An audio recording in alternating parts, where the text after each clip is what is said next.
Ladies and gentlemen, welcome into Podcast Room 303. Introducing one co-host with more nuggets than Chick-fil-A, Nick Morahan. Executive producer until we find someone better, Eric Washington. Nobody really knows what he does around here, Nevada Putnam. And now, the single greatest thing to happen to hosting in history, Jermaine Antonio Colon Mendez. On with the show. Ladies and gentlemen, welcome into Podcast Room 303, episode 208. I'm your host, Jermaine Colon Mendez. This is my co-host, Nicholas Morahan, and we have with us the producers, the EPE, and Nutty Putty. Today's episode, we'll get into Nick's a time suck parlay. It's 7 minutes worth, so we got to pick real high odds to make it worth anything. We'll do a head-to-head review. Nick has a little surprise for you guys, and we'll go for pop culture pick'em, top 5 appetizers, a blind 5, and ultimately the NFL Week 13 and Week 14 preview. So we did miss last week. We apologize. It was Thanksgiving. I feel like some of you probably understood that. We tried to record, but there were some internet snafus with the move, and it didn't matter. Football happened with or without us. So without further ado, how are you doing this evening, Nick? I'm doing good, man. I'm dealing with a little bit of a cold. So if in this I start talking like I have a frog in my throat, just give me a second. But it's good to be back. Got the house to myself.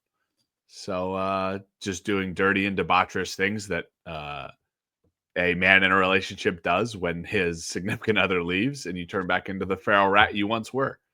AKA not wearing pants and rubbing his belly button. Yeah, I don't got underwear on. I don't plan on putting it on for the next 2 days. So stand up. Just kidding. How you doing this evening, Nevada? I'm good. Thanksgiving, one of the best holidays of the year. And I think Black Fridays might be the second best, not because of the deals, but because of the leftovers. Just crushing some Thanksgiving leftovers. It's hard to beat that. Can I drop anchor here? Black Friday deals used to be so good. You would camp outside, you would eat Thanksgiving dinner, then go to a store with your family and basically sleep there until 4 o'clock in the morning. Or your dad would wake you up at 3 o'clock in the morning, rush over to the store, and then be mad that there was a line. It happened every year in my family. And then you used to literally kill people to get a TV 90% off. So excuse me that I'm not buying your 20% off TV. Black Friday deals suck now. Yeah, because we lost good people. Yeah. Thanks, we lost it as a country is what we lost. We used to Black Friday used to mean something in this country. I shop Black Friday from home like a normal human being, and I've never once gone to the store, so I have no like ifs, ands, or qualms with Nick's stance on that. But how are you doing this evening, Eric? Good, man. Like they touched on, Thanksgiving was this past week.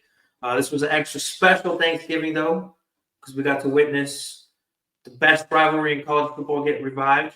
The best tradition in college football was Texas A&M on Thanksgiving, and it was great to have that with the family again and see the burnt orange beat that gaggy ass. Yeah, other than that, it's good. Baker Mayfield has started an amazing trend in college football that I don't know why it just caught on, but the flag planting in the middle of a rival's field caused 3 brawls that I know of this weekend, and probably an unknown number of brawls in like D3 Watchaskatchee State against Minnesota Duluth type games that weren't televised. But I know of Ohio State, Michigan, which here's my frustration with Ohio State, Michigan.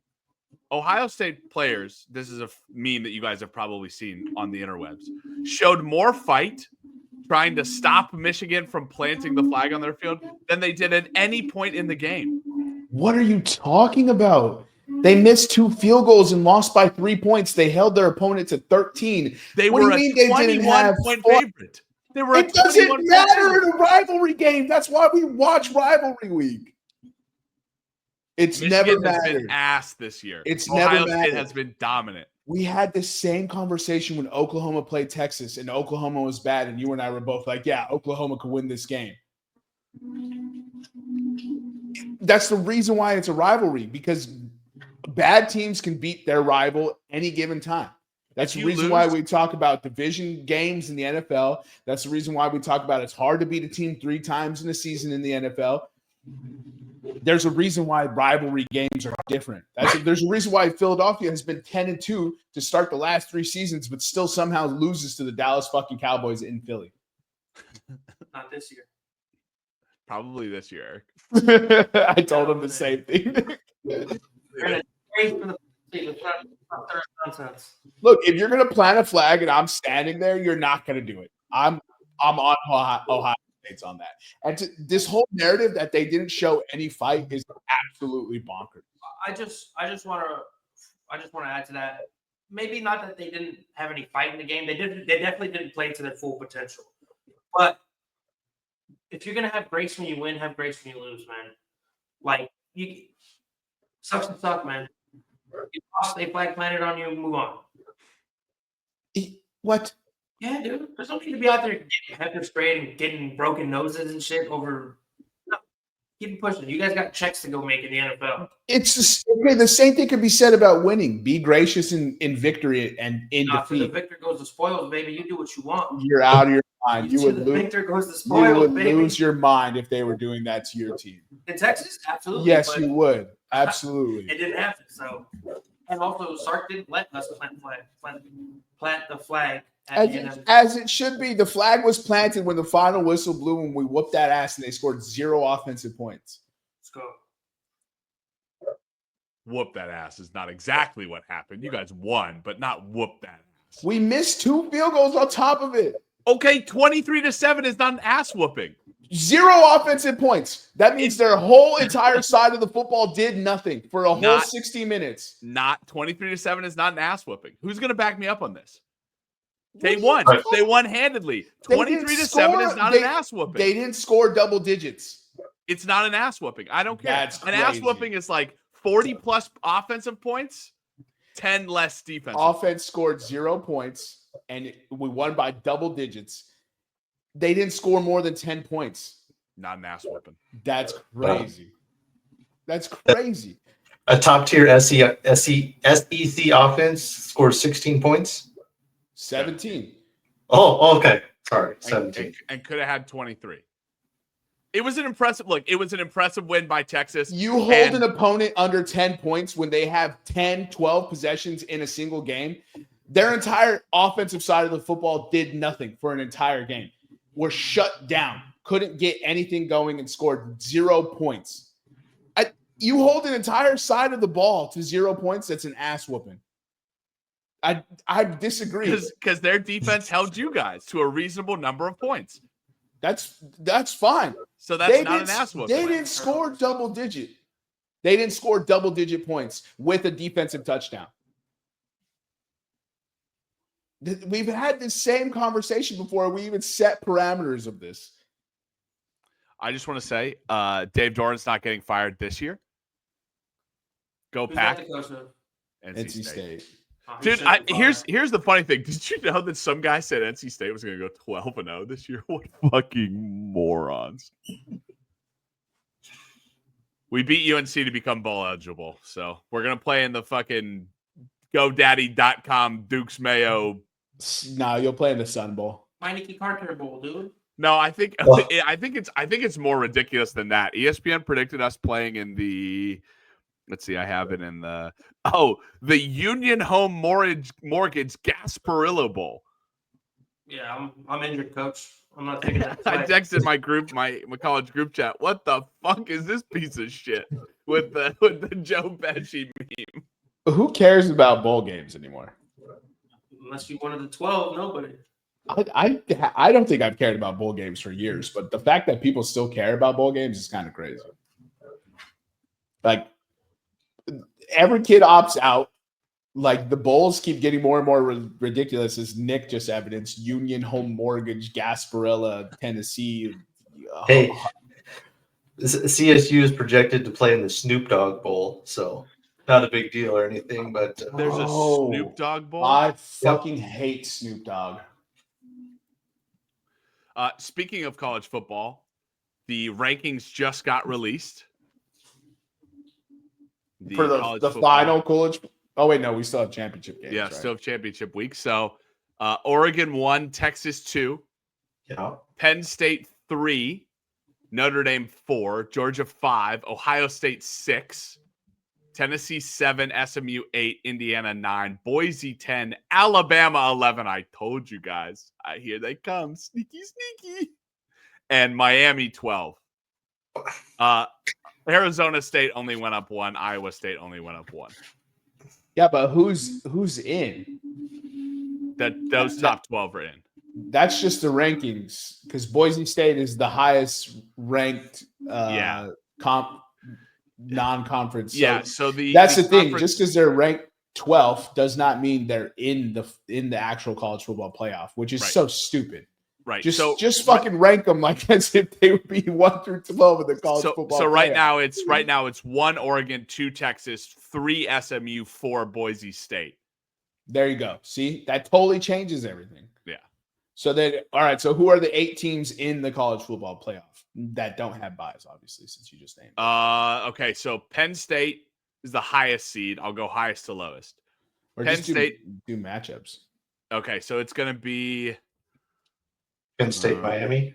Yeah, Penn State, Miami, Notre Dame, Alabama. Oh, revenge game. Georgia, Indiana, Ohio State, Tennessee. So, So Alabama's in. Alabama's in right now. Now this is pending championship. Assume Penn State will probably drop to at most 7, right?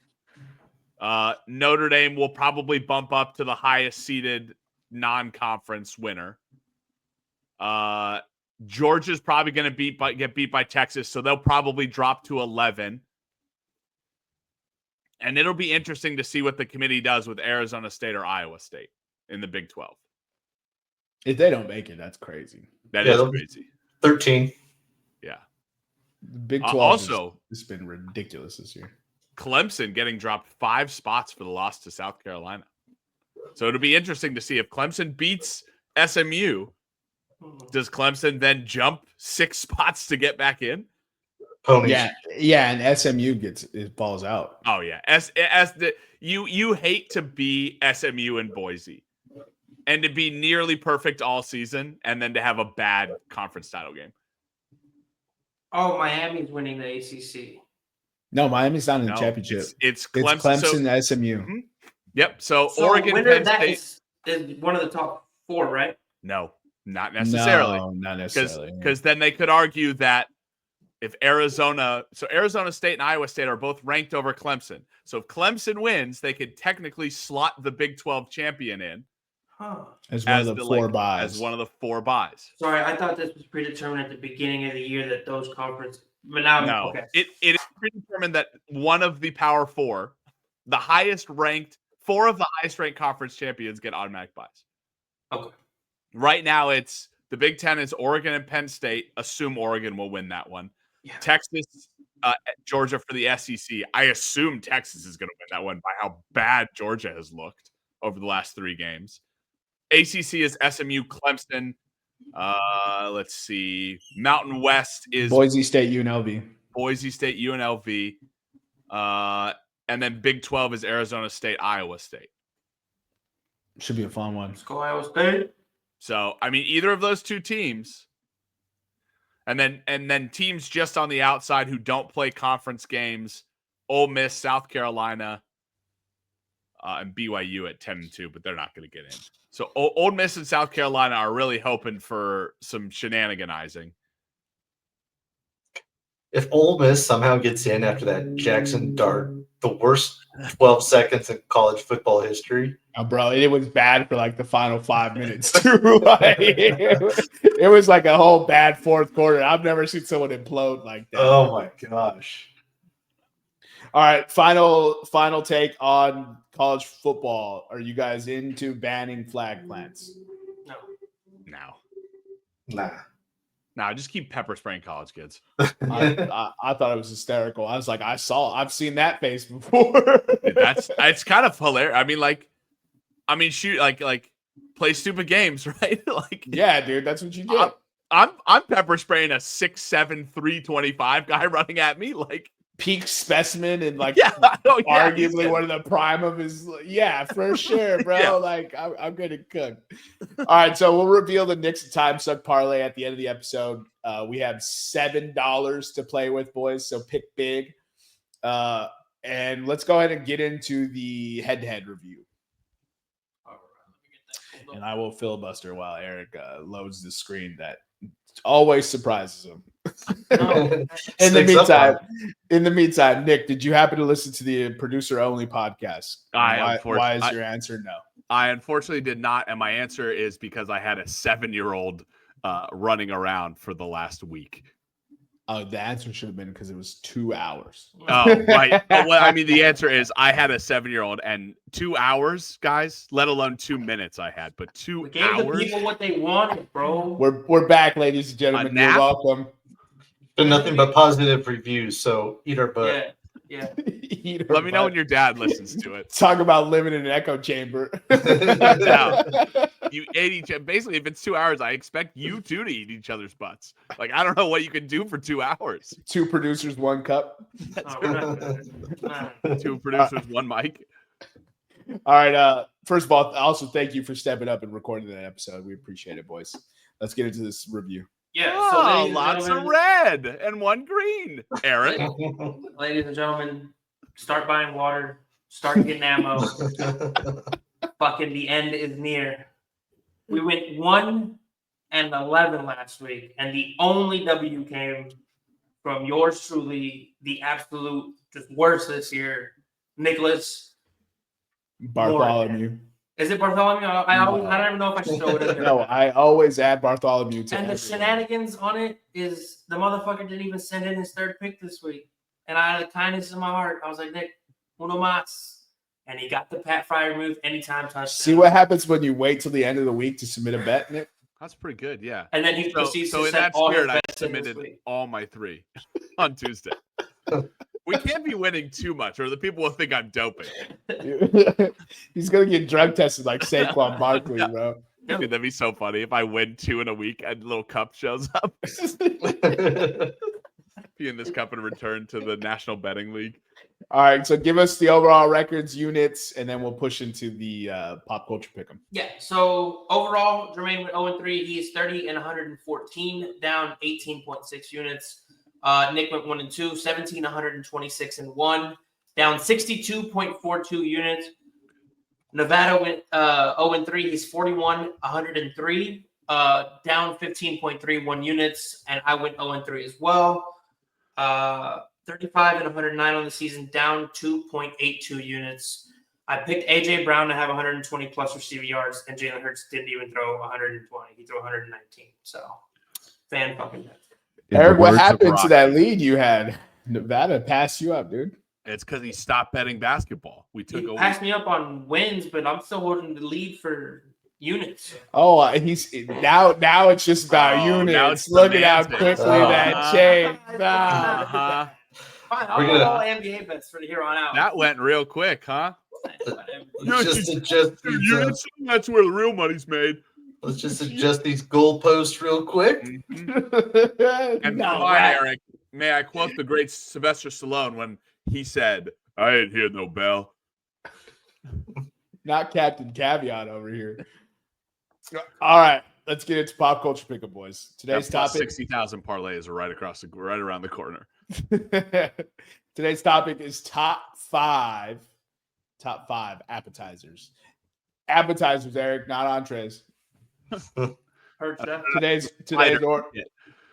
Today's order is Nick, Eric, Jermaine, Nevada. Fire away, boys. I'm going nachos 1-1. Not even an appetizer, dude. What do you mean not even?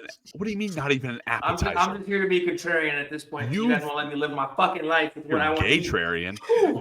It was you picked the category and you set the terms Yeah. and then you broke them when Yeah.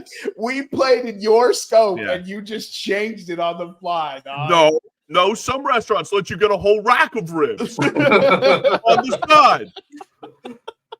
I mean, technically, you can order anything on the side if you're a crazy person. All right. So I actually have like specific restaurants and apps. My two favorite all-time. After the Baskin Robbins thing, I'm shocked.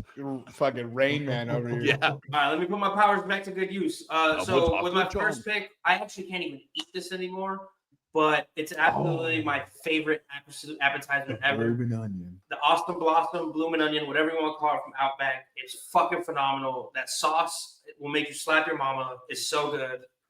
God, why can't I eat onions anymore? I was in the car with Katie the other day, and she was like, "We passed an Outback." And I was like, "Man, I haven't had an Outback in a minute." I was like, "Remember when you used to like get an appetizer with your family, you get a bloomin' onion?" She'd be like, "Yeah, whoever ate one of those?" And I was like, "She was like, yeah, you get it for the whole table," and I'd be like, First of all, I used to Yeah. DoorDash a steak and a whole Austin Blossom. Eric, that's like 2,500 calories, dude. It was my only meal for the week, dude. No, it wasn't for, No, for it the wasn't. 6 That's a hours lie. of that, Your of Honor. that day. Objection. Stricken from the record. So I didn't think this would be here for me to make this choice, but I also wanted to have a philosophical discussion as to whether or not this is an appetizer. Are buffalo wings an appetizer? Dude, I thought the same thing. Yeah. Because How many buffalo wings? they have their own restaurant. 6. So, like, Yeah. could they still be an appetizer if they have their own restaurant? They're on a sampler platter. It has to come on a sampler platter, or else if you just order wings, you're just ordering wings to be ordering wings. I don't know, dude. 10 wings is an appetizer. Nevada? Yeah, I will crush 8-10 wings as an app, 100%. All right, Easy. bet. So then, since it's here, I'll take buffalo wings then. Yeah, But we're I not was having talking, this. like, B-Dub's Super Bowl Sunday. Hey, give me 40 wings. That's I was having a philosophical discussion. I was like, well, buffalo wings have their own I restaurants. feel like You wings know? are a meal or a snack. They gotta be. You They gotta shouldn't be eat bone in. wings to have a meal after. You know what I mean? Oh yeah, buffalo wings, but bone-in wings. They gotta be bone in, because if not, they're chicken nuggets, and that's a meal. That's Exactly. for sure.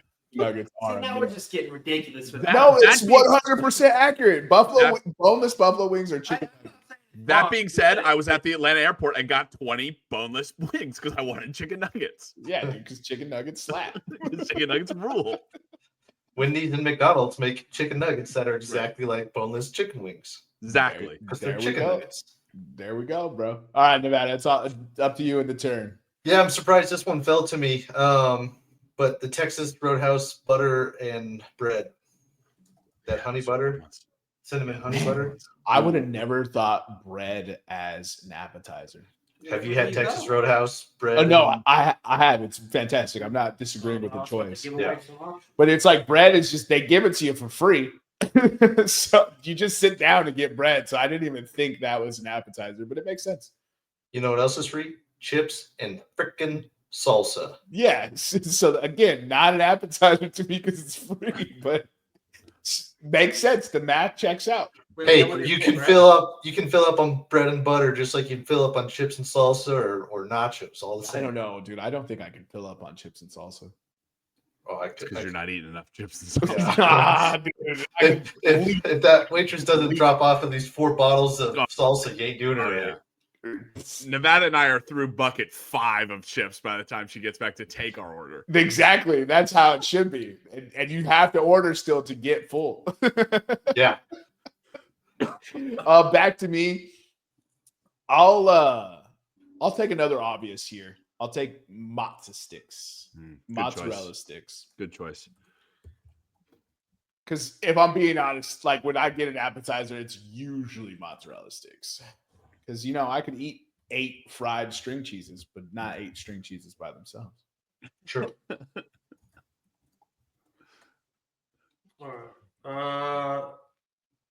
I'm gonna go with chili Southwest egg rolls. Okay. Okay, now question. Yeah. Are Chinese buffet egg rolls separate from Chili's Southwest egg rolls? If you would like to add egg rolls on yours, then yeah, you can go ahead. Because mine are very specific. I want to go back. Because Southwest is different, I guess. Yeah. You know what? I'll switch it up. I'll go crab rangoon and gyoza dumplings.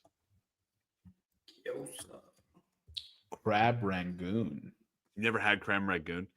I have, but not a ton of times. So I only bro, had it at that was a shout out Shanghai Garden in Littleton, Colorado. That's a Shanghai Garden special. That's a Mark Morahan Shanghai.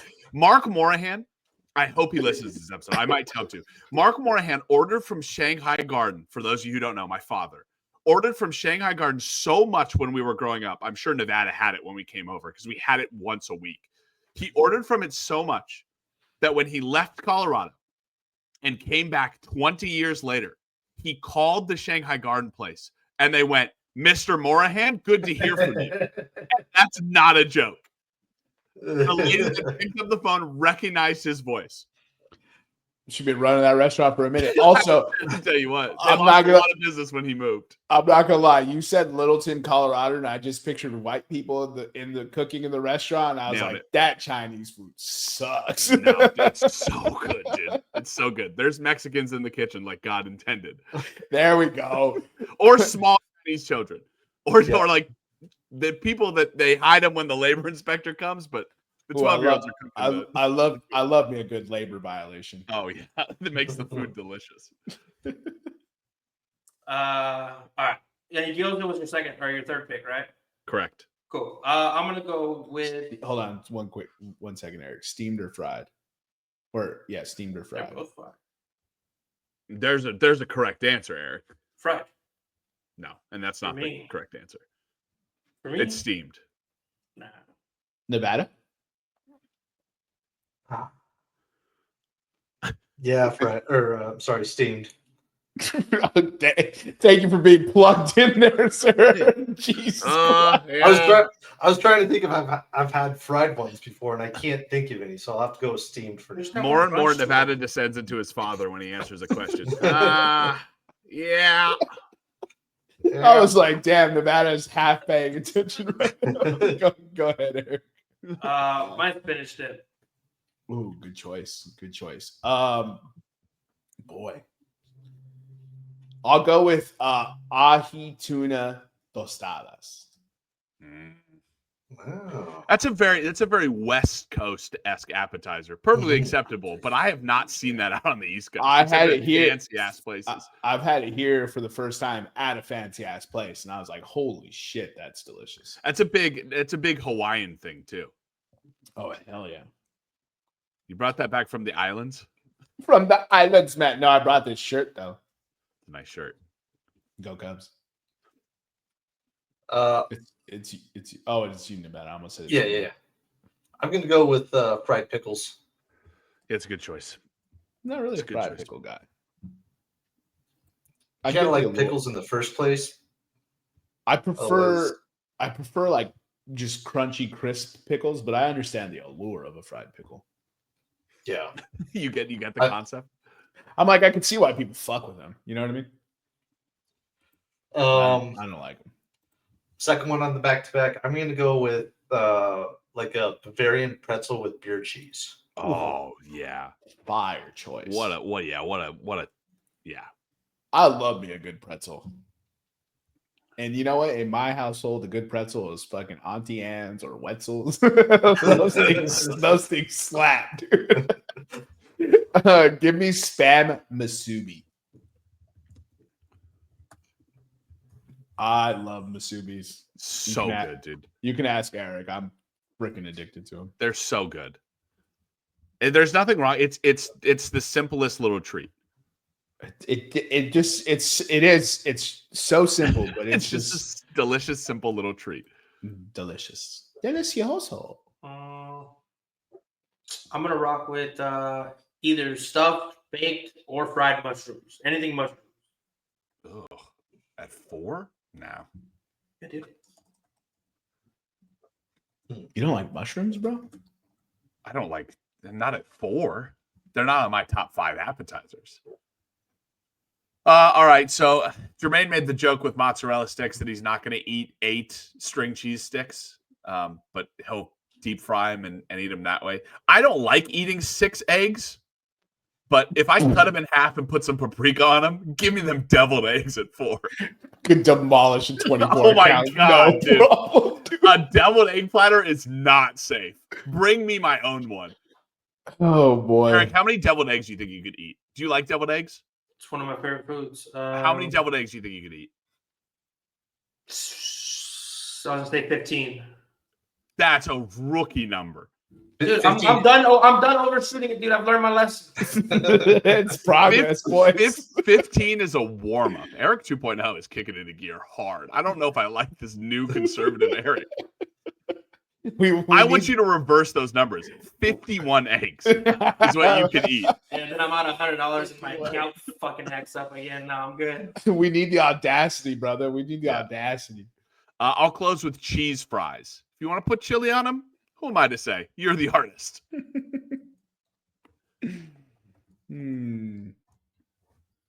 All right. Man, I should have prepared. I'm gonna go with.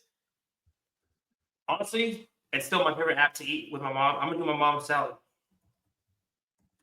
Oh, brownie points. We don't like to see that. She already loves you, bro. It's not even Mother's Day, dude. Can't even give a Mother's Day shout out. Lame. Whack. Just Whack. kidding. Mom salad. I don't even know how to comment on that. I've never had mom salad. You're gonna leave that alone. I'm just gonna do salad because you guys are perverts. The Great Lake of Fire waits for y'all. Eric, is this the same thing? Like grandma can't wrestle, but you should see her box? We're not. Give me father. You got him to do a Hail Mary, dog. We found the line, boys. I'm gonna go with. Ooh, this is just. There's a lot of good choices. Yeah, I'm gonna go with a cup of soup. It doesn't matter what soup. Chicken tortilla, banger. Chili, banger. For the record, I did almost say lasagna, but I knew that would cause. A little square lasagna that gets your stomach wet. You know what I mean? Get you out. You don't just jump on the weights. People make stretch a little bit before. It's the main course in every single Italian restaurant. Eric's like, give me a little square as an appetizer. You've never had a side lasagna before, boy? What are you, Garfield? Is Eric Garfield the cat? That completely took me away from the point that I was going to make about Jermaine. If there is a cup of soup on the menu, it always gets consideration from me. Yes. It's always like, it's 95 degrees out. Do I want soup? It's 120 degrees in Phoenix. Yeah, I'll take a hot soup. I'll take a chili. Dude, so look, like Quarter Bakery, Panera Bread, where you can get soup sandwich combos. Oh, yeah. Dude, just chef's kiss. I feel like that's an old man thing, though, because I used to hate that shit when I was young, and now I'm like, they got a soup sandwich combo? Let's try that out right there. Hey, that's a Come piece. with That's a piece. Hey, that's no, a you know what PCP the thing. old man thing is? The way that the inflection on that sentence. When you walk into Panera, you go, you got a soup sandwich combo? They always said that? Shit, I might have to get that. I can't eat a whole sandwich and a whole cup of soup anymore. That might. Go ahead. You get up to the register, you just got to ask them, hey, you got a side lasagna back there too? Yeah, can you sprinkle some lasagna? Can you sprinkle some lasagna on my sandwich? Pat, you guys are joking. I'm gonna ask Jermaine to record. Next time we go to an Italian restaurant, I'm gonna ask for app lasagna. I guarantee you they bring me out a slice of lasagna. Eric, it's not a pizza. It's a dish that takes like 8 hours to prepare. It's got so many layers. It's got 7 layers at least. Whatever, dude. Maybe if you were referring to 7-layer dip, that could be acceptable. Is 7-layer dip just an appetizer lasagna? Oh, bro, 7-layer dip should have been on this list. Yeah, it should have. Oh, depends who makes it. Absolutely. Absolutely. Yeah, I thought about adding that to my list, but since it's out there, we'll just leave it as one of the room's favorites. This one is like my deviled eggs, but bacon wrapped jalapeno poppers. Oh, Yeah.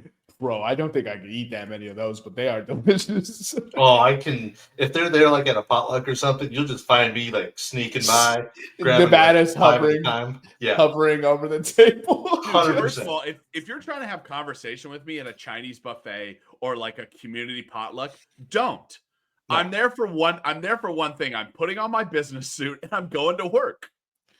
I eat to one song and one song only. That's right. Ball so hot. Any honorable mentions, boys? Breadsticks.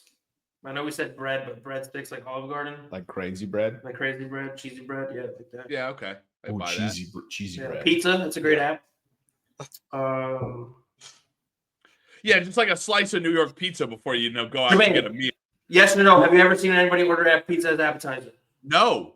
I've seen No. one motherfucker order a Yeah. whole. Oh yeah. I think Yeah. I know one. Yeah, I've Is it on the spot?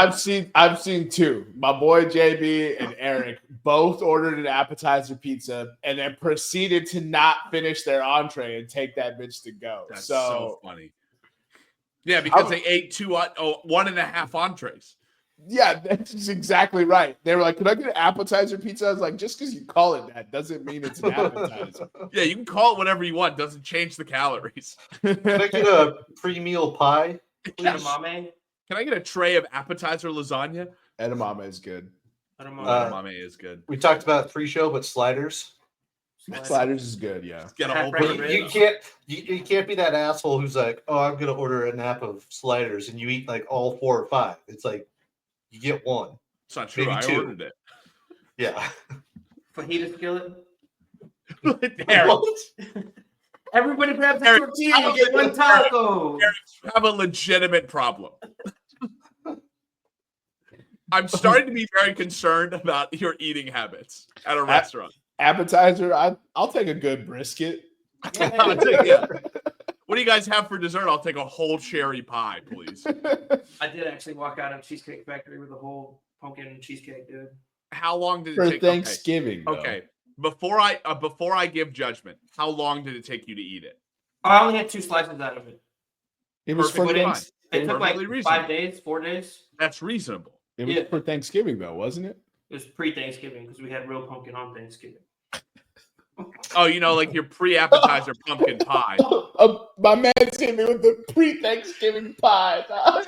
He's got to Eric's I'm got not to ready. Oh my Eric's, god. Eric's got to prime that pump. Yeah, dude. Eric's like, we you could saw me. cook What? 2 turkeys, one pre-Thanksgiving turkey, just to see how the other one's going to turn out. You saw what happened to me when I went into the eating competition without stretching first. My You calf are was flared up, rubbing, I you are lost rubbing your $100. chest like a fat guy. That was Yeah. a fat guy. Yeah. You're like, No, I taking have- off food and you're just doing this, dude. You're just going at it.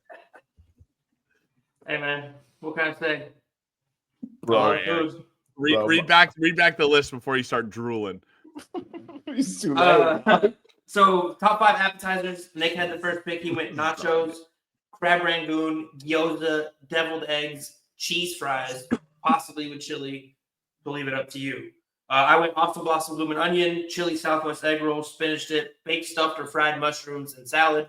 Jermaine had bone-in wings, matzo sticks, ahi tuna tostada, spam musubi, and cup of soup. Nevada had Texas Roadhouse butter and bread, chips and salsa, fried pickles, pretzels with, you said beer pretzels? Pretzels with cheese, Bavarian. and bacon wrapped jalapeno popper. See, if you would have put it when you wrote it down, you wouldn't have had to think about it. Space. Also, I'm pretty shocked calamari didn't get picked. Ooh, calamari, good one. Yeah. It's because the rings are cool, but the other weird shit is packs. You mean actual calamari? Octopus? Yeah. Like like actual squid. I don't Yeah, like with eating the legs. tentacles. I don't like eating tentacles. I like eating the rings off their arms, but not That's them. That's where I draw the line. Right. Yeah, dude. Bonkers sentence to hear out loud. We forgot about my half brisket, dude. Right. I said half. I like a half chicken. All right, For a good appetizer. we're running a little long because we're having a real good time. Let's get into this blind five. Nevada. This is ridiculous. Okay. 1 through 5. 1. I could have eaten appetizer lasagna by now. Eric right, actually ordered Uber Eats. Joke's on you, boys. No. For just him, right? No. He needed a pre-pie before dinner. You know? A couple of appetizer pizzas.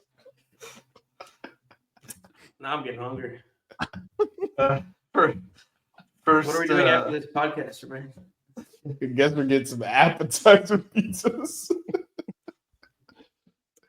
Sorry, Nevada. Sorry. Go ahead. Making Go me ahead. hungry too. First entry is going to be We Were Soldiers. Oh, I fucking love that movie, dude. 2. All right, let's rock 2. What I are you love doing? that movie, What so are you doing? I- Goddamn Weatherman. I was ready to go 1, dude. War movies. Next Films up, with films Nevada thinks Mel Gibson sucks in. Sam Elliott movies. next up is Mad Max Road Warrior. Is that's the Mel Gibson one? That's part 2 or the first one? Part 2. That's part 2, right? Yeah, that's what I thought. I mean, it's good. Is that the newer one? No, that's with Mel. These are both Mel Yeah, Gibson. 5. films. Yeah, we'll go 5. I was thinking the same thing. Yeah, Mel Gibson films. Yeah. Films before Mel Gibson went crazy. Pre-anti-Semitic Mel Gibson. Right. Well, before we knew about. Pre-open anti-Semitic. Right, Mel right. Gibson. Next up is Lethal Weapon. Oh, Oh, I love that movie. 3, 3, 2, What? 1. You like Lethal Weapon that much? He didn't make top action stars, and you like Lethal Weapon that much? It was one of my favorite franchises as a kid. You know what I mean? That's why. But I'm not even involved in this. So do you think? I thought you and Nevada make these. No, this is Nevada's thing. I say 3. You abstained yourself from the beginning of this at the very beginning. Yeah. Because you're like, me and Nevada are doing this. Or maybe. Nevada took over. He's handling it perfectly. Dude. All right, 3 is fine. Well, Eric, you're in on the next one then. All right. 3 was, what did I say, Lethal Weapon? Yeah. Maybe Nevada isn't running this. All right. Next up is It's ChatGPT. I'm asking the questions. Maverick. Ooh. Is Mel Gibson in Maverick? He's Oh, wait, the- hold on. Is it Top Gun Maverick or is it a movie called Maverick that I've never seen The before? movie called Maverick. Oh, I was about to say he was the airplane. I've never seen 4. this one before. What's that one about, Nevada? Was that the one where he like goes on a killing spree?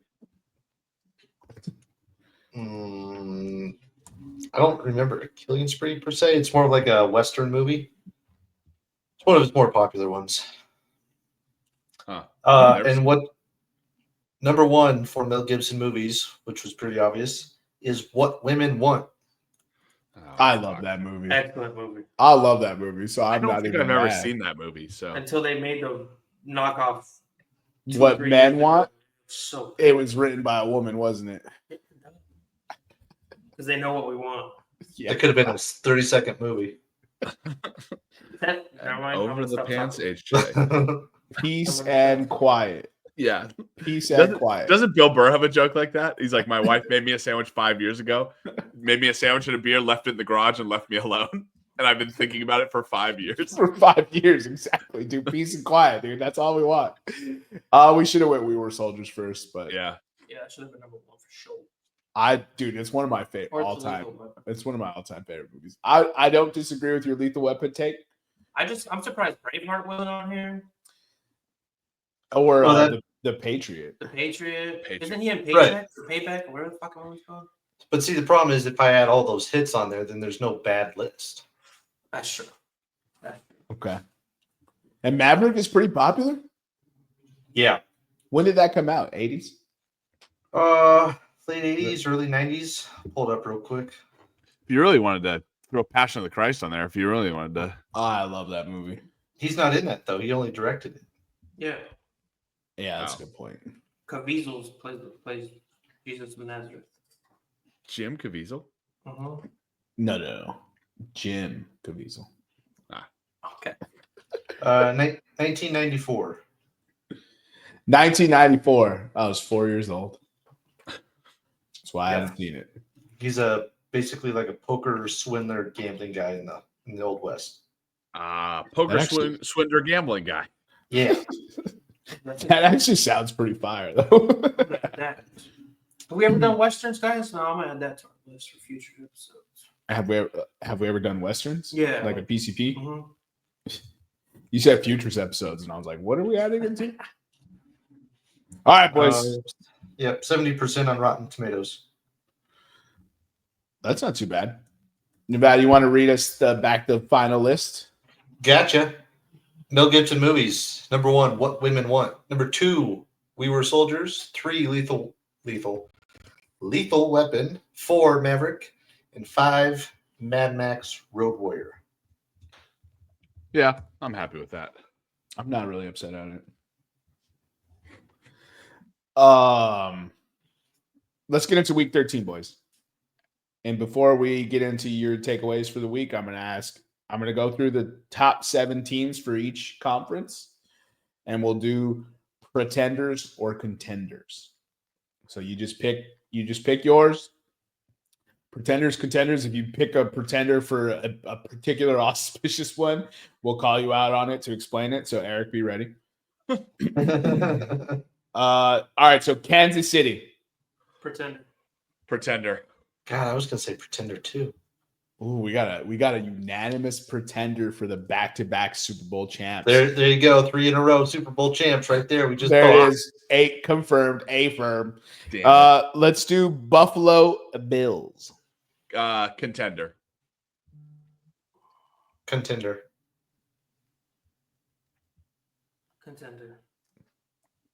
Pittsburgh Steelers.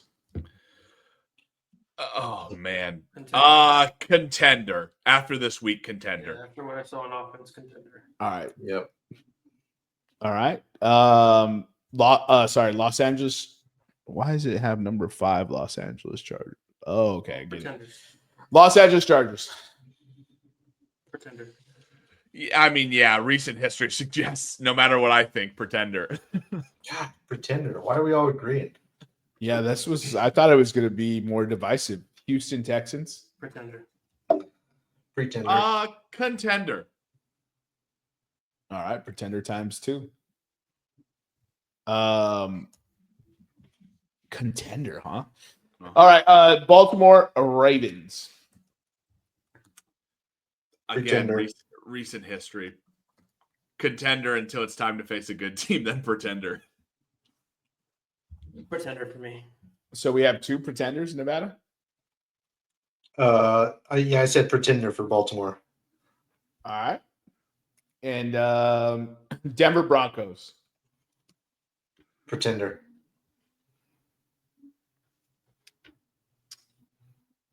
Contender. All right. So Eric, you're the tiebreaker. Are they getting that badass dude back? Because Wallace kept getting tore up yesterday. The White Knight. As it is pretender. As it's constructed pretender. Riley Moss. Yeah, if Moss comes back, I just don't know pretender because I also don't trust a rookie in the playoffs. He was just week to week. He should be back after the bye. All right, so we have 2 contenders of the AFC, Buffalo and Pittsburgh.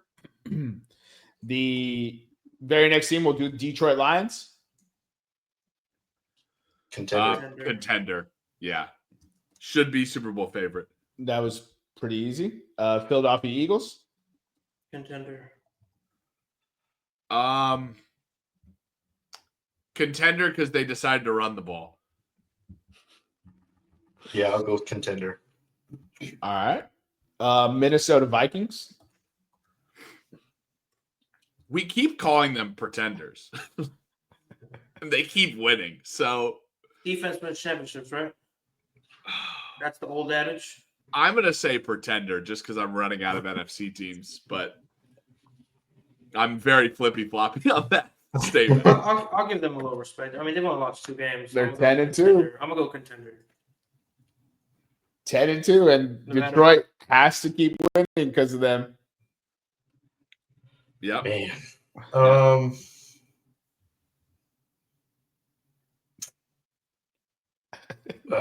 I'm gonna go with Pretender. All right, pretender it is. Green Bay Packers.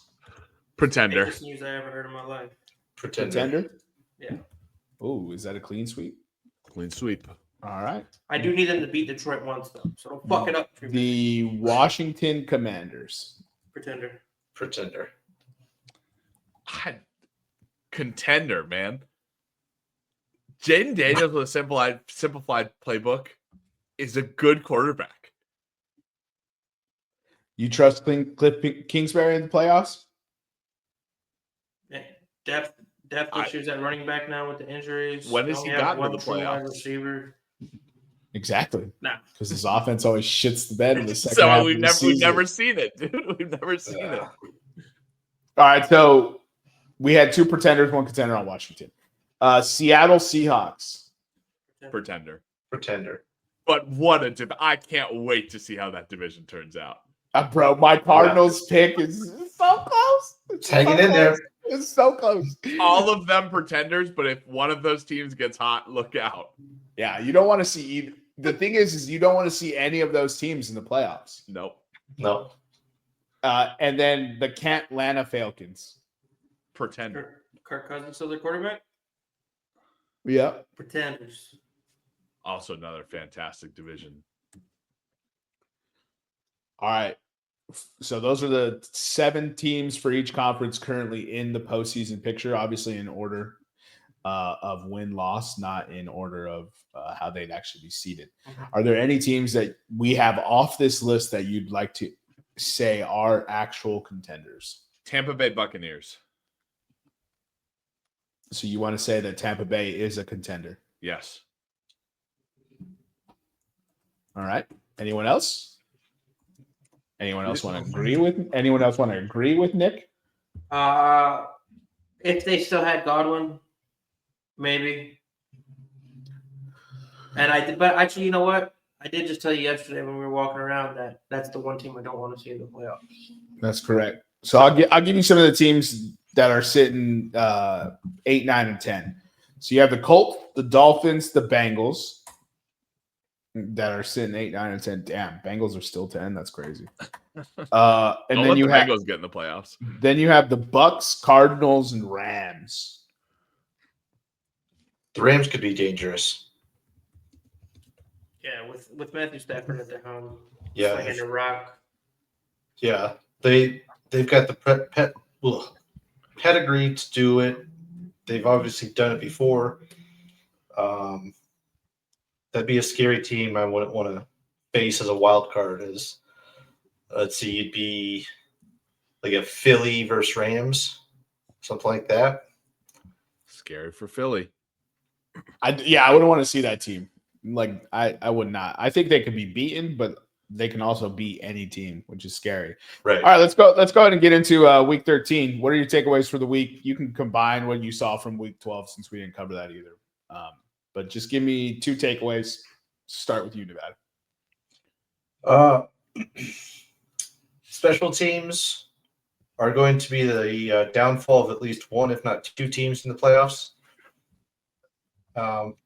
Last week, or I guess now 2 weeks ago, if you didn't watch the Washington and Dallas game, that was wild. If I counted correctly, between the 2 teams, they missed wide left, wide right, hit a post, had a blocked field goal, had a kickoff return for a touchdown, had a onside kick return for a touchdown, and what was the other one? A punt, right? I can't remember if there was a punt or not, but basically they hit everything. And specifically kickers, we've all seen how Justin Tucker has fallen off a cliff this year. This was as of week 13. Week 13, they had 24 misses across the league, which was the lowest dating back to 2001. No other week since 2000 have kickers missed more than 19 times in a week. And and they to missed 24. 24. And to show you how bad this is, we've seen, people be able to hit 50 and stuff like that. That's fantastic. But these kickers, I think it's 5 or 6, missed just enough to lose. So Daniel Carlson for the Vegas missed 3 times. They lost by 2. Justin Tucker obviously missed a few of them. Missed twice. Justin Tucker missed twice, lost by 5. Eddie Pinheiro for the Panthers missed twice, 3-point loss in overtime. And New England's Joey Sly missed twice, lost by 1 point. These kickers have got to dial it in, or that's how these teams are going to get bounced in these playoffs when the games get very close. I will say this last week, it was nice to see Carolina Panthers football healing. Right. We have been so out of it that it's like games aren't even fun at the end. But to see a Panthers quarterback drive his team down with 30 seconds left to take the lead, and then we give up a field goal to force overtime and lose in overtime, we're so back, baby. Carolina is against a division rival. Oh, we're so back, baby. Oh, man. Hey, Bryce Young looks pretty good. So He does look good. He can climb a pocket, which I don't know when he started learning that. So I love that special teams take from Nevada. Nick's saying Carolina football is back. That's one of his takeaways. Eric, what's your first takeaway? So my first takeaway is patience is the best virtue in the NFL. You look at guys like Zach Bond, who's playing for the Eagles now. You look at Bryce Young, who looks better than C.J. Stroud now. You can have the right guy for your team, just not the right system, or he just might be behind the curve a little bit. But seeing some of these guys like really excel now or progressively get better as time went on. And then you look at Caleb Williams, they fire fucking OC. The dude goes out and has 3 touchdowns, almost 300 yards or something like that. So I think it's just, patience, man, with these fan bases and with these organizations. Like, if it's not the right system, don't just give up on somebody, because they could turn out to be an all-pro linebacker who should be in the Defensive Player of the Year conversation, but he doesn't have the numbers to put it up. No, okay. So then he shouldn't be in the conversation. Nah, dude, it's not always about physical stats, dude. It's about what the offensive coordinators are scheming for you. You're impacting that much. Nobody's scheming for Zach Bond, bro. I'm not talking about Zach Bond. I'm talking about Jalen Carter. Oh, yeah. Sorry. You said Zach Bond at the beginning. Earlier, yes, you're right. But no, Jalen Carter's what I'm talking about. He should be a Defensive Player of the Year candidate. The dude impacts the game more than what you'll ever see on a paper. So he's Ndamukong Suh. Yeah. All right. Nevada, give us your second. I would say more so going into last week, there were too many handful of teams that had a Jekyll and Hyde characteristic to them. Like San Francisco, we've seen how their highs and lows. I think their Super Bowl window is closed. Washington, obviously they got a rookie QB, but they're up and down. Same thing with Chicago. Maybe they're starting to get somewhere now that they got a new OC. And Green Bay as well. Green Bay might be the most obvious one. 1 week they score 30 some odd points. Next week they can't even get to 17. So for me, I'd be concerned if I was Green Bay, because last year they used to be like the poster child for consistency, and this year they just way too much up and down. You don't know what you're going to get from them week in, week out. Okay. Yeah. It's always tough because it's like 1 week you play the Tennessee Titans and then 1 week you play the Detroit Lions. Like, can't always play the New Orleans Saints, although we all wish we could. Nick, what's your next takeaway? Nick Westbrook-Akine is one of the most efficient wide receivers I have ever seen in the NFL. In his last, let's see, 1, 2, 3. Actually, first of all, he didn't start the first 4 games of the year. So in his last 1, 2, 3, 4, 5, 6, 7, 8 games, he has 8 touchdowns on 20 catches. He is the best bet every week to score a touchdown, and it's hit and made you incredible money. I've hit it twice.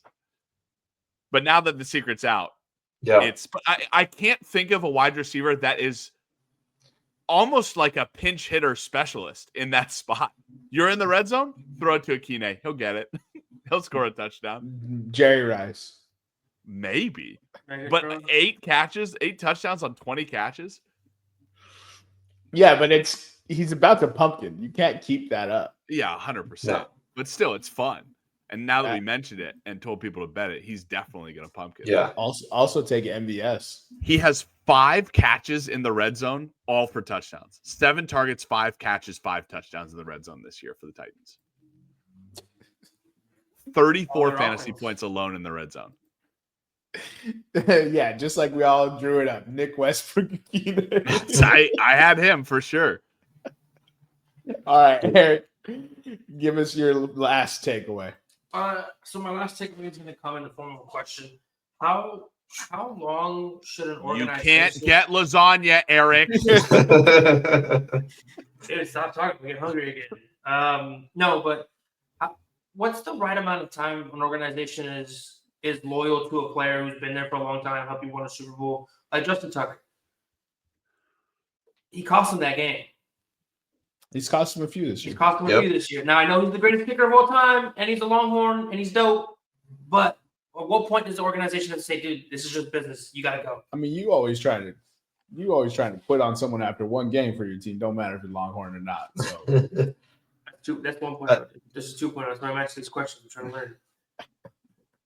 I don't think you cut Justin Tucker until next year. What did you guys think of Harbaugh's post-game answer when they asked him? I didn't hear it. Enlighten that us. for us. Yeah. He basically said, like, we're not going to cut him now. I don't see how that would be beneficial for us. I think he was hinting at him having the experience to hit 50-yarders in the playoffs that could come through. But he hasn't been hitting them. I think he's missed 4 out of his last 9 from 50, if I'm not mistaken, I saw. Yeah. That's being generous. Does he mess with Patrick Mahomes? He fucked with the devil. Ever since he fucked with him. You keep him on the team because you know what he can do. There's a reason he's the most accurate kicker in NFL history, or at this point now, just under that line. Have you guys ever seen a kicker go through something like this and come back from it? I've been trying to think of it, and I haven't. That's what I'm trying to. Have you guys seen a kicker go through something like this and then come back through the other side better? Or yeah. Who? Robbie Gold. Yeah, didn't He was in Vinatieri San go Francisco, through then like Chicago? The other way around. The other way. Okay. Vinatieri also had like a pretty rough spell for a minute. So, do you guys think Tucker's going to come back and be good? Yeah, I'm not worried about him. Yeah. I'm not worried about him. There's always a regression to the mean. He's been such an anomaly for so long that now when he misses like other regular kickers, I would love to go see his like percentage of makes just on the year. I bet you he's still in the top 10. He's at 70% last I saw. Well, that can't be top 10 then. Right? No. It can't be top 10. No, dude, I'm not quitting. I would not. Eric, in part, I'll answer your question with a question. Who do you replace Tucker with? Because there's not guys out there that are going to be crushing it. I mean, we've seen in Minnesota they got Romo. Kansas City's on their 3rd or 4th kicker.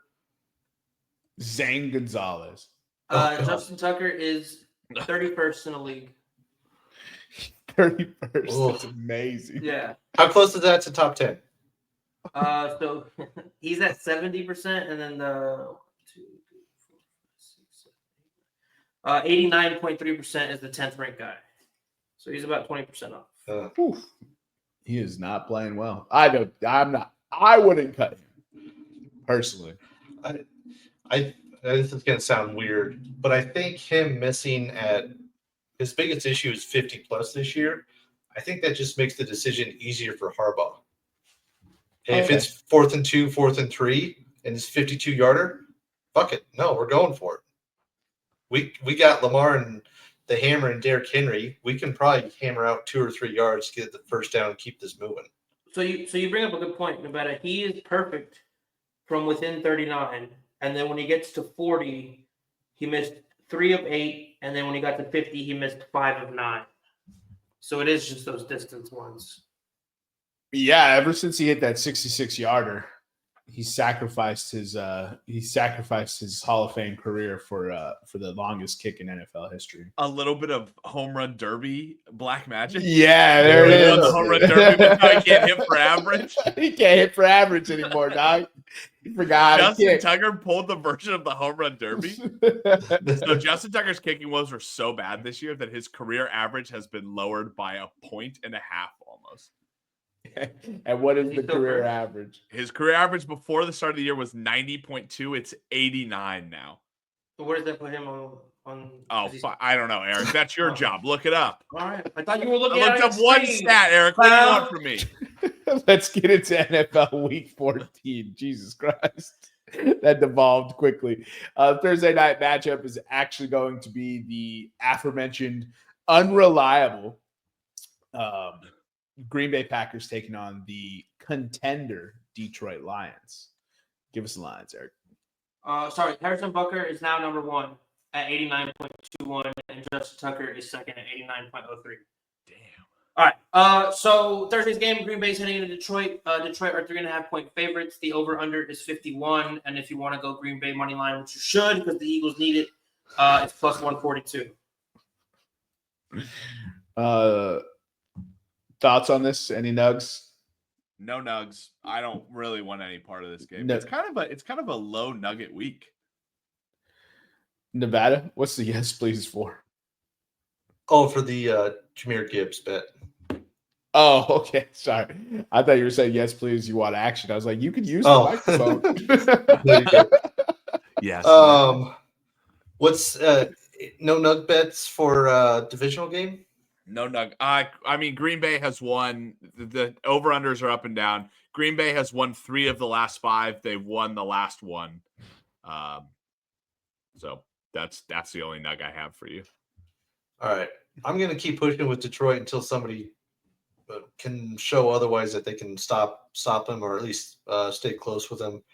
I'll take Detroit points at -3.5. And why not? Let's go with the barn burner over on total points. All right. Green Bay. Oh, sorry, Jermaine. No, go ahead. I was going to say Detroit is one of the worst teams against defending wide receivers. They allow 12.32 yards per reception. That's worse in the NFL against receivers.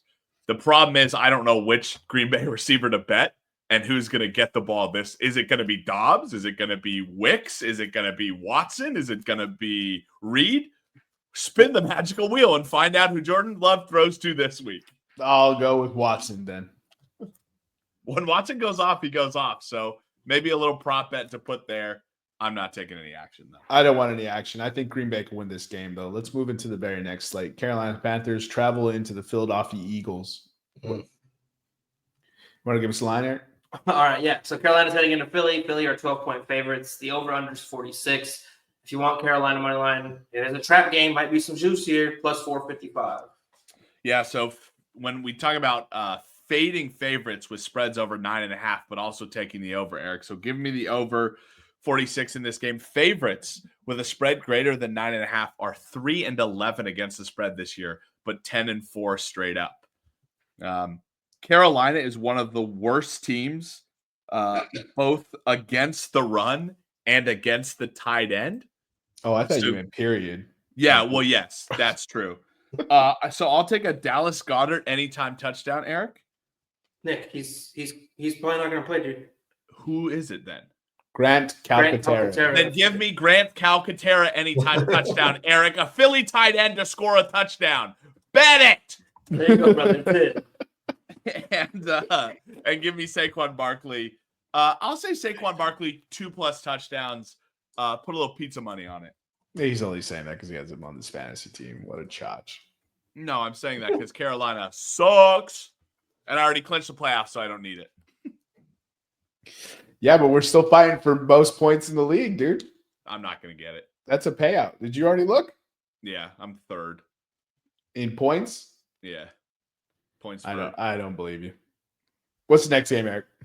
So we have the Las Vegas Raiders heading to Florida to play the Tampa Bay Buccaneers. Buccaneers are 6.5-point favorites. The over-under is 46. And if you want Raiders money line, it is plus 220.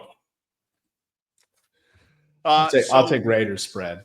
West Coast, to back up Jermaine's point, West Coast teams traveling east early used to be an auto fade for us. This year, West Coast teams traveling to the East Coast early are 10-3 straight up, 8-4-1 against the spread. I will also take Raiders spread. Fuck. However, if you don't like that, Raiders, since they played on Friday, the Amazon Black Friday game, they're 6-11 straight up, 5-11-1 against the spread when having the rest advantage against the Tampa Bay Buccaneers, who are 11-9 straight up and against the spread with a rest disadvantage since 2019. Nevada, any action?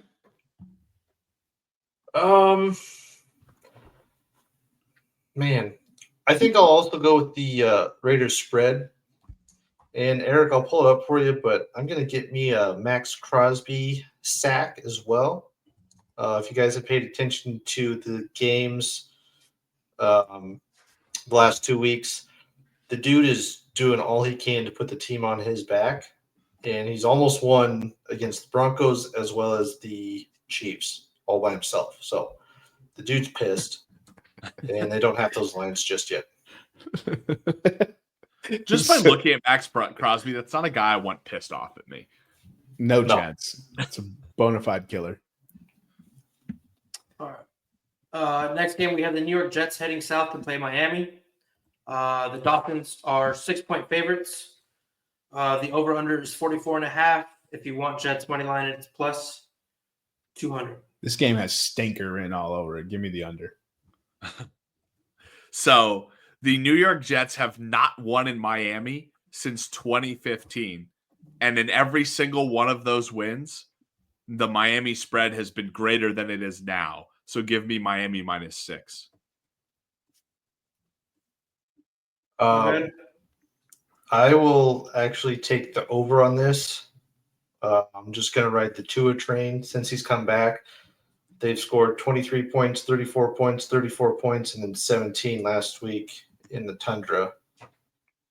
But Tua still played very well last week. It just, I don't know, Miami in cold weather once again. So I'll take the over on the points.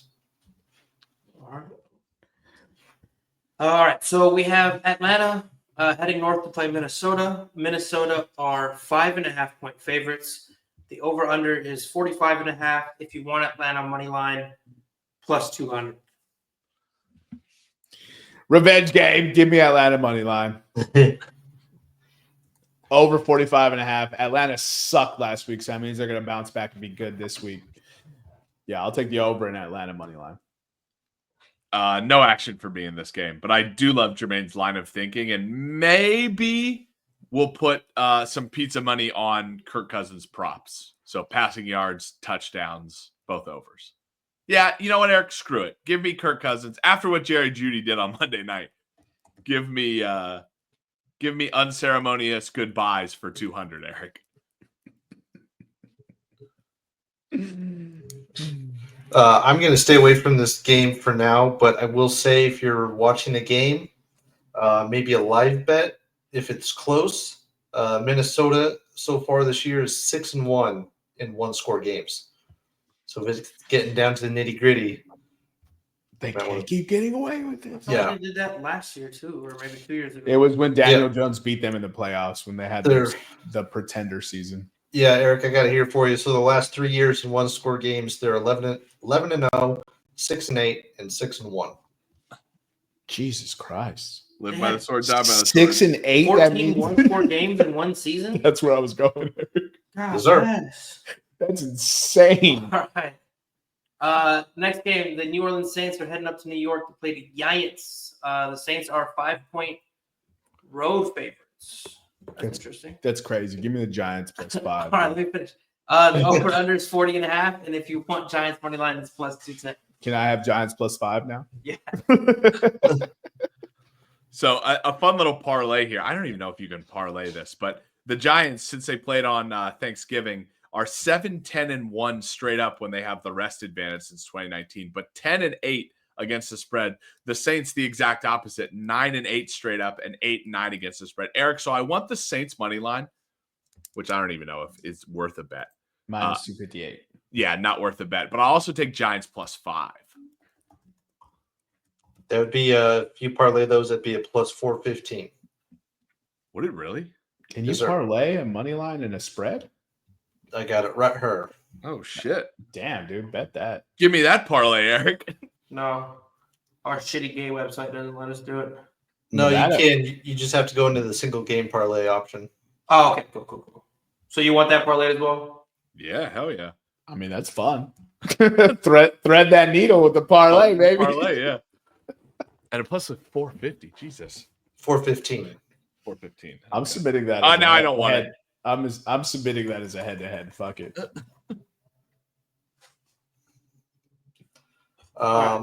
Yeah, I'm going to stay away from it. I think Derek Carr could do some damage, but I'm not sure exactly who he's throwing to. So I'm going to stay away from that game.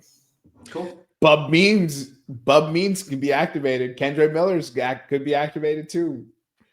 We're getting healthy just in time to fuck my draft pick. Yeah, but you lost the golden child in Taysom Hill. Yeah, I know, dude. That's why the Giants +5 is a no-brainer. We lost Taysom Hill, and we're still 5-point favorites. Who do we have on offense? Can you guys name anyone on offense we have? Drew Brees. Alvin Kamara. So we've one of two. Brian Ramczyk.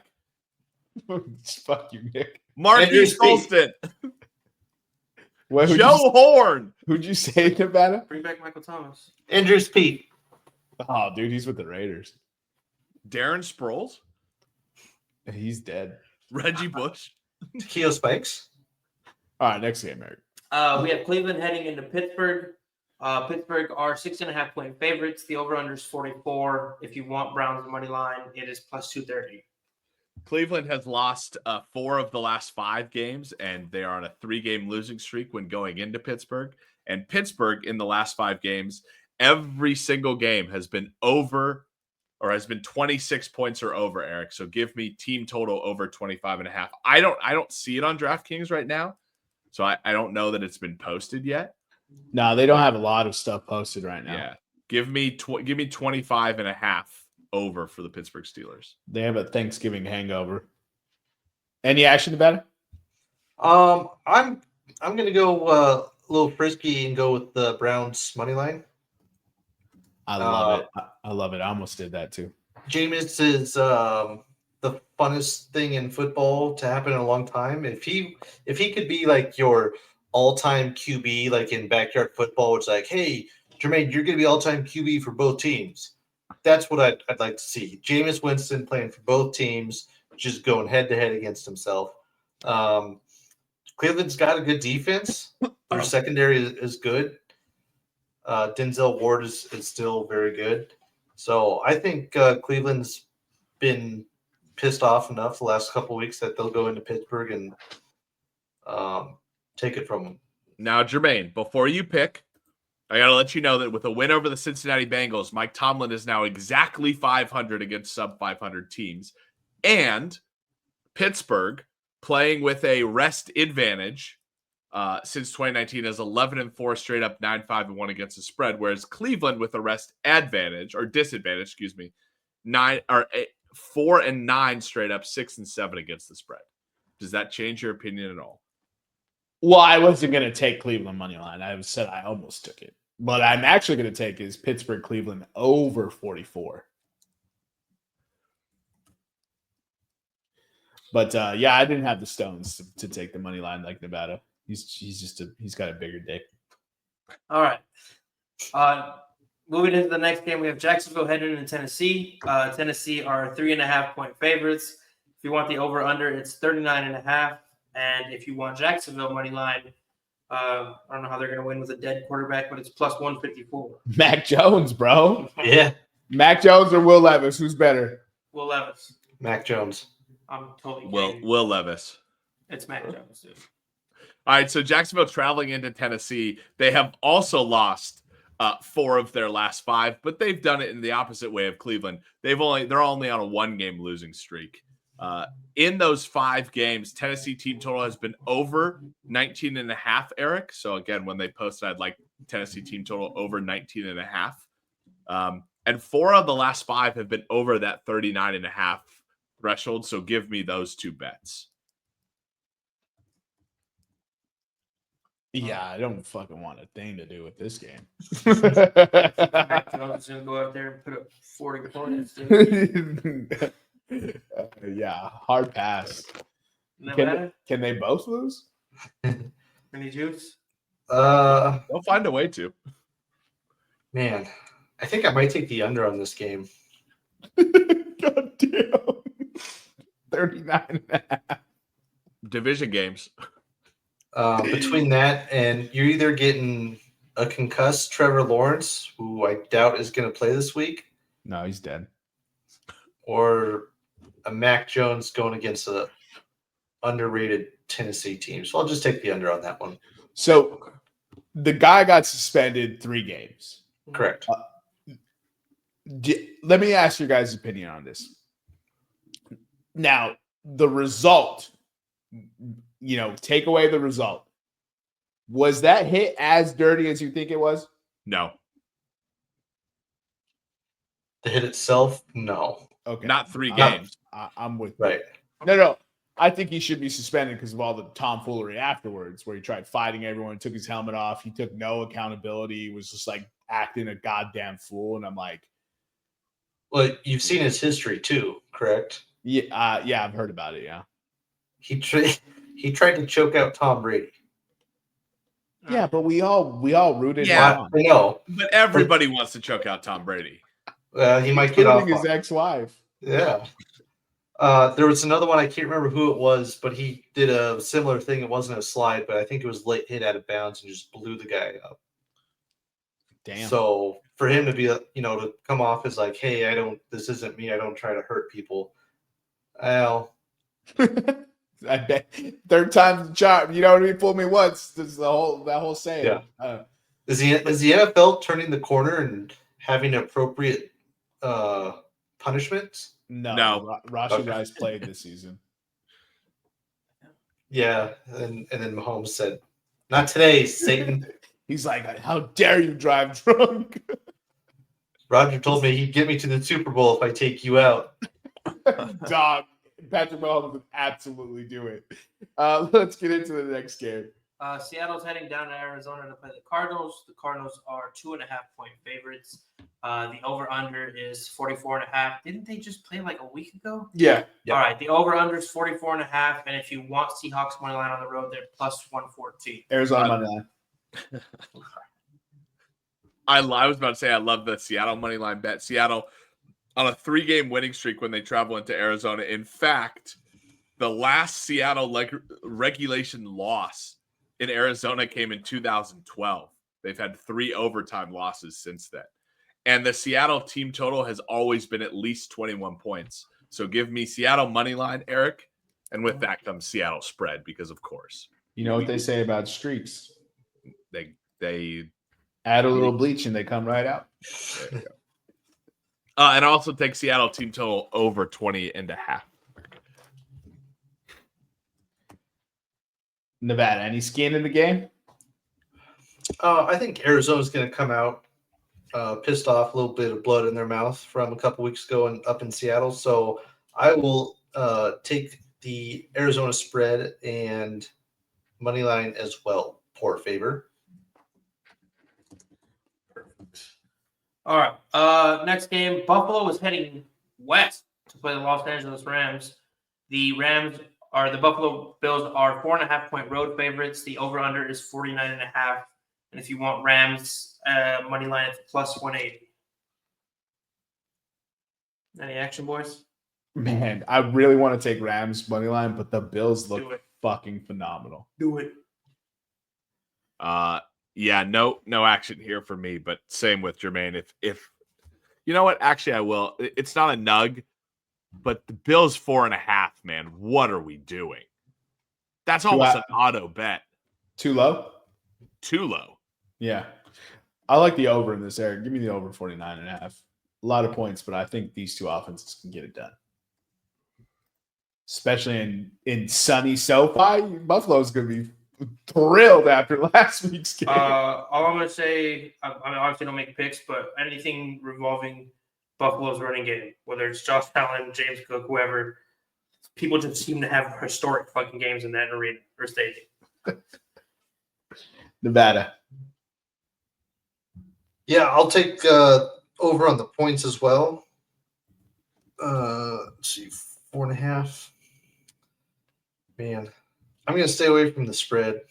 I think it's going to be fun, though. I think McVay and Stafford will go toe-to-toe with whatever Josh Allen wants to do. All right. Next game, we have Chicago heading to San Francisco. San Francisco are 4-point favorites. The over-under is 44. And if you want Chicago money line, it's plus 160.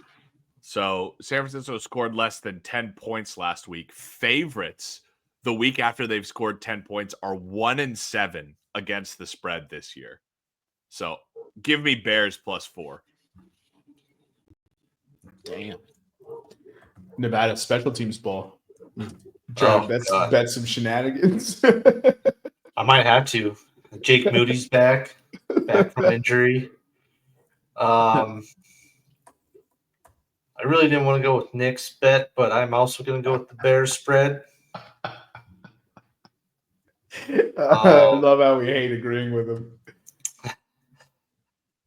Yeah, I think we've now seen there's some momentum growing with Caleb Williams and how they're utilizing him.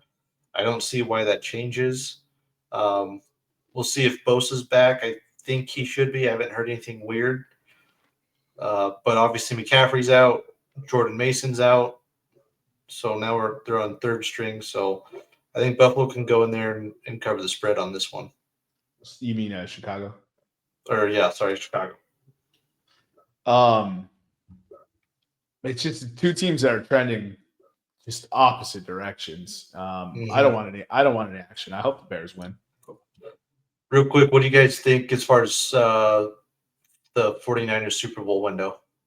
Closed. Same. Closed.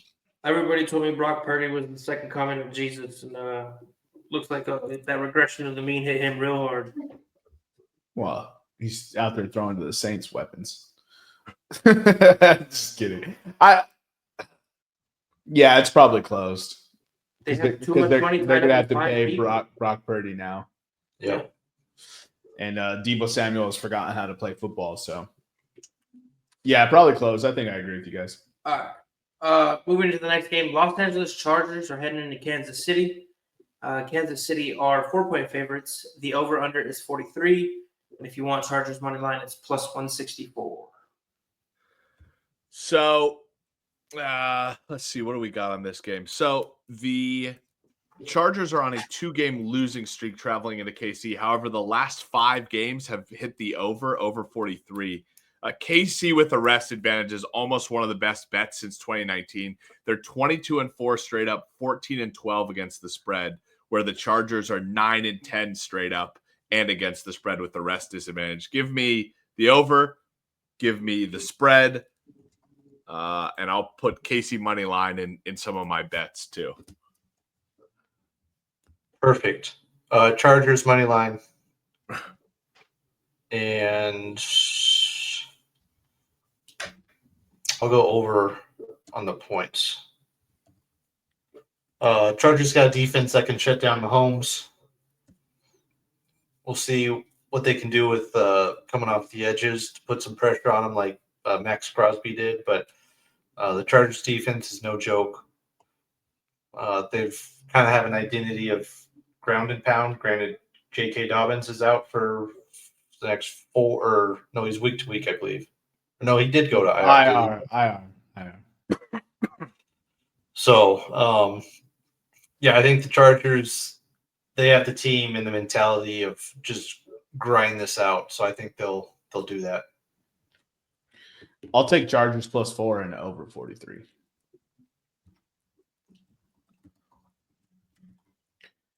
That's going to be a good Sunday night football game. Yeah. It's time for Justin Herbert to shut me up. Fucking pussy. Yeah. Okay, so our Monday night game next week is going to be Cincinnati heading into Dallas. Cincinnati are 5.5 point road favorites. The over-under is 49.5, and if you want Cowboys money line, it's plus 195. Man. Nothing for me. No juice, guys? I'll go over on the points. I'm not sure which defense for either team decides to show up, if at all. Cincinnati's got to win to stay in the playoff hunt. I'm sure they're not thrilled with their performance last week, where they had to score 50 points to win the game. But yeah, I think Cincinnati tries to take it out on Dallas on Monday. Talk about two snake-bitten teams this year. This will be the Homer Simpson, Bart Simpson Battle Bowl. Oh, that's right. Monday Night Football. I'm going to take Dallas money line at plus 195. Anything for you, Nick? Yeah, give me a Jake Ferguson anytime touchdown. Return of the Ferg. Return of the Ferg. All right. That's the slate, boys. There's a lot of ugly matchups on this week. Yeah. There are. It's going to be a lot of ugly football. Especially when Carolina beats the Eagles. You guys putting a bet on that or what? Yeah, Eric, what do you do? What do you want? What do you want to give me when my team wins? Yeah. Give him money for like a steak appetizer. Actually, since the Eagles are so good, Eric, give me the spread. At plus 12? All right, I'll give you the spread and we'll do a jersey bet, but we have to I ain't doing no goddamn jersey bet. No. I'm giving you the 12 points and you don't want to take it? No. Not for a jersey. That's crazy. I Yeah. can't make it any tighter. Absolutely, Eric. Not Absolutely. for a jersey. No. He got 12 points. 12 points. I'll buy you a meal. How about that? How about we buy each other a meal? All right. Say With an the 12 appetizer points? of lasagna. No, we'll do. Give Straight me. up? No, let's teaser this. Give me a touchdown. I'll give you a touchdown. Give me a touchdown. I'll give you a And touchdown. let's say If the Eagles win by 7, Nick wins. What's your favorite? Don't hit me with some bullshit like chef from fucking. What's your favorite restaurant? I'm just saying put a price on it. Like, I don't know. I was just saying I'll get you a gift card for your favorite restaurant. You get me a gift card for my favorite restaurant. $25. There it is. Taco Bell. Dude, Ty. Hey, $25 Taco Bell. I can eat for a whole year. $25. they Just said. they both lit up. It's Yeah. Taco Bell. It's officially it's Taco Taco Bell. Bell. All right, Eric. Taco Bell gift card on the line. I get 7. That means if Philadelphia wins by a touchdown, I win. Yeah, okay. Okay. 7.5. They got to win by 8, essentially. 7.5. Yeah, I'd like to see Philadelphia win by 7.5. That'd be impressive. Dog, you're right, Eric. We got it. And with that, Saquon Barkley is in for a half touchdown or a half. Look at that. We shaved off 15 minutes from the last episode. You guys got anything else for the listeners? Nothing for me. Go Birds. All right. Follow us on Instagram, Twitter, and YouTube at Podcast Room303.